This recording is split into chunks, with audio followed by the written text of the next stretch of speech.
আব্বা আব্বা কাজ করো তুমি, ওই এ জায়গাটা সই দাও। ওই সই না দিতে পারো, একটা টিপ সই হলেও দাও। কিসের সই? তোমার সব সয় সম্পত্তির সই। আমি এই ভিডিওটা 3-4 বার দেখেছি এবং ভিডিওর কমেন্ট বক্সে দেখলাম যে অনেকজন সবুজ আহমেদ ভাইকে গালিগালাজ করছে, যে তাকে দেখে নেবে, হুমকি ধামকিও দিচ্ছে।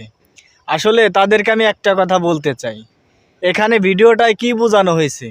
ভিডিওটায় বোঝানো হয়েছে এটাই যে যোগ্য বাবার সন্তান হচ্ছে এই যে তারেক রহমানের মেয়ে। দেখেন, মেয়ে মানুষ এমনই যে বাবার যদি কোনো সমস্যা হয় মেয়ে মানুষ কিন্তু আগে দৌড়ায় আসে। আর আমরা যারা সাধারণ মধ্যবিত্ত আছি, দেখেন তারেক রহমানের কিন্তু এখানে একটু গলায় বেঁধেছে, মেয়েটা কিন্তু তাকে পানি দিচ্ছে কোন কারণে? যাতে বাবা পানিটা খেয়ে গলাটা ক্লিয়ার হয়। আর আমাদের এই যে যারা মধ্যবিত্ত আছি তারা কি করি, যে বাবা যদি ঘরে অসুস্থ হয় বা পড়ে থাকে, যে মানে দুনিয়া ছেড়ে চলে যাবে, তখন কি করি আমরা? কাগজ কলম নিয়ে আসি, বাবা সম্পত্তিগুলো আমাকে লিখে দাও। কিন্তু আমি তাদেরকে একটা কথাই বলতে চাই, যারা এই যে সবুজ আহমেদ ভাইকে অনেক মানে গালিগালাজ দেখলাম, মানে হুমকি ধামকি দিচ্ছেন, আসলে আপনারা বুকার স্বর্গে বাস করছেন।